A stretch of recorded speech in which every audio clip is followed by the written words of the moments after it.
Hello నమస్తే journalist YNR Raghurama Krishnam Raju Narsapuram ఎంపీగా YSR Congress party అధికారంలోకి వచ్చిన తర్వాత ఆ ప్రభుత్వానికి మొదటి బాధితుడిని నేనే అంటూ చెప్తూ వచ్చారు. సో వైఎస్ఆర్ కాంగ్రెస్ పార్టీకి వ్యతిరేకంగా ప్రభుత్వానికి వ్యతిరేకంగా ఆయన ఇచ్చిన స్టేట్మెంట్ల ఆధారంగా వైఎస్ఆర్ కాంగ్రెస్ పార్టీ ఆయన్ని దూరం పెడుతూ వచ్చింది, పార్టీ నుంచి దూరం పెడుతూ వచ్చింది. పార్టీ నుంచి దూరం పెట్టడం మాత్రమే కాదు, ఆయనపైన అనర్హత వేటు వేయాలంటూ స్పీకర్ కంప్లైంట్ చేసింది. బట్ పార్టీ నుంచి సస్పెండ్ మాత్రం చేయలేదు వైఎస్ఆర్ కాంగ్రెస్ పార్టీ. ఆయన 5 ఏళ్ల పాటు ఎంపీగానే కంటిన్యూ అవుతూ వచ్చారు ఆయన. సో ఆ తర్వాత ఆయన పైన కేసులు నమోదు చేశారు, సిఐడి కేసులు నమోదయ్యాయి. సో ఆయన ఇంట్రాగేషన్లో ఆయన పైన భౌతికంగా దాడులు చేశారు లాంటి ఆరోపణలు ఉన్నాయి. దానికి సంబంధించిన ఆధారాలు, తన పైన ఉన్న గాయాలే కారణమంటూ ఆయన గాయాలను కూడా చూపిస్తూ వచ్చారు. ఆ తర్వాత ఆయన ఆ కేసుకు సంబంధించి ఫైట్ చేస్తూ వచ్చారు. ప్రభుత్వం పైన నిరంతరం కంటిన్యూస్గా ప్రభుత్వానికి సంబంధించిన విధానాలపైన మీడియా ముఖంగా రచ్చబండ పేరుతో మాట్లాడుతూ వచ్చారు.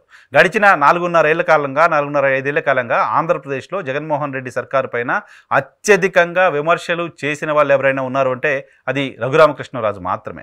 హాలిడేస్ కూడా తీసుకోకుండా ప్రతిరోజు రచ్చబండ పేరుతో ఆయన ప్రభుత్వానికి సంబంధించిన విధానాలపైన, ప్రభుత్వానికి సంబంధించి అమలు చేస్తున్న కార్యక్రమాలపైన లోపాలను ఎత్తు చూపే కార్యక్రమం చాలా పెద్ద ఎత్తున జగన్మోహన్ రెడ్డి గారి టార్గెట్గా, వైఎస్ఆర్ కాంగ్రెస్ పార్టీ టార్గెట్గా విమర్శలు చేస్తూ రావడం చూస్తూ ఉన్నాం. సో అటువంటి రఘురామకృష్ణరాజు గారికి గడిచిన ఎన్నికల్లో వైఎస్ఆర్ కాంగ్రెస్ పార్టీలో ఆయన పార్టీ దూరంగా ఉంది కాబట్టి ఆయన తెలుగుదేశం పార్టీలో చేరారు. నిజానికి భారతీయ జనతా పార్టీ నుంచి పోటీ చేయాలనుకున్నారు ఎంపీగా, బట్ అక్కడ అవకాశం రాలేదు. తెలుగుదేశం పార్టీలో చేరారు, ఉండి నుంచి ఎమ్మెల్యేగా గెలిచారు.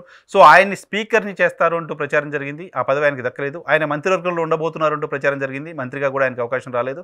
సో ఆయన ఈరోజు అసెంబ్లీ సమావేశాలు, బడ్జెట్ సమావేశాలు జరుగుతున్న సందర్భంగా, బడ్జెట్ సమావేశాల సందర్భంగా ఉభయ సభలను ఉద్దేశించి గవర్నర్ ప్రసంగం చేసే సందర్భంలో సభకు వచ్చిన మాజీ సీఎం జగన్మోహన్ రెడ్డి గారిని నేరుగా వెళ్ళి కలిశారు. ఆయనతో షేక్ హ్యాండ్ ఇచ్చారు, కలిసి మాట్లాడుకున్నారు. ఆయన చెవిలో ఏదో మాట్లాడారు. ఏం మాట్లాడారు ఏంటి అనే దానిపైన న్యాచురల్గానే రాష్ట్ర వ్యాప్తంగా ఆసక్తి ఉంది. ఎందుకంటే గడిచిన 4.5 ఏళ్లుగా ఉప్పు నిప్పుగా ఉండిపోయి ప్రభుత్వం పైన చాలా పెద్ద ఎత్తున విమర్శలు చేస్తూ వస్తూ, వ్యక్తిగత దాడి కూడా చేస్తూ వస్తూ, తాను కూడా బాధితుడిగా ఉంటూ వస్తూ, తనపైన అనేక కేసులు నమోదైన నేపథ్యంలో సో అటువంటి రఘురామకృష్ణరాజు గారు నేరుగా జగన్మోహన్ రెడ్డి గారి దగ్గరికి వెళ్ళడం, మాట్లాడడం, ఆయనకి ఏదో సలహా చెప్పి రావడం చర్చనీయాంశంగా మారింది. ఆయన చెప్పిన సలహా యాజ్ ఫర్ రఘురామకృష్ణరాజు గారు బయటకు వచ్చి చెప్పిన దాని ప్రకారం, మీడియాలో వస్తున్న దాని ప్రకారం ప్రతిరోజు అసెంబ్లీకి రావాలని జగన్మోహన్ రెడ్డి గారిని తాను కోరినట్లుగా రఘురామకృష్ణరాజు గారు చెప్తున్నారు.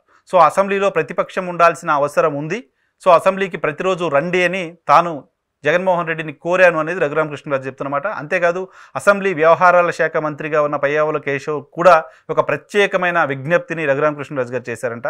ఏంటి ఆ విజ్ఞప్తి అంటే, సభలో జగన్మోహన్ రెడ్డి గారి పక్కనే తనకు సీటు కేటాయించాలి అని చెప్పారట. సో జగన్మోహన్ రెడ్డి గారి పక్కనే సీటు కేటాయించాలని అధికార పార్టీకి సంబంధించిన ఒక సభ్యుడు కోరడం, అది అక్కడ సీటు ఇవ్వడానికి సంబంధించిన సాధ్యమవుతుందా లేదా అనే విషయం పక్కన పెడితే, రఘురామకృష్ణరాజు గారి పాయింట్ ఆఫ్ వ్యూలో జగన్మోహన్ రెడ్డిని మరింత టీజ్ చేయటంలో భాగంగానే పక్కనే సీట్ అడిగారా, మరింత టీజ్ చేయటంలో భాగంగానే నేను గెలిచాను, నువ్వు ఓడిపోయావు చూడు దగ్గరికి వెళ్ళి మాట్లాడారా, సో మరింత టీజ్ చేయటంలో భాగంగానే జగన్మోహన్ రెడ్డి దగ్గరికి వెళ్ళి మాట్లాడారా లాంటి చర్చ ఎక్కువగా జరుగుతోంది. సో జగన్మోహన్ రెడ్డి, రఘురామకృష్ణరాజు గారికి సంబంధించిన కెమిస్ట్రీ, సంబంధాలు, ఆ సభలో వాళ్ళు వ్యవహరించే తీరు వచ్చే 4-5 ఏళ్ల పాటు ఖచ్చితంగా మరింత ఆసక్తి కలిగించబోతోంది రాజకీయంగా.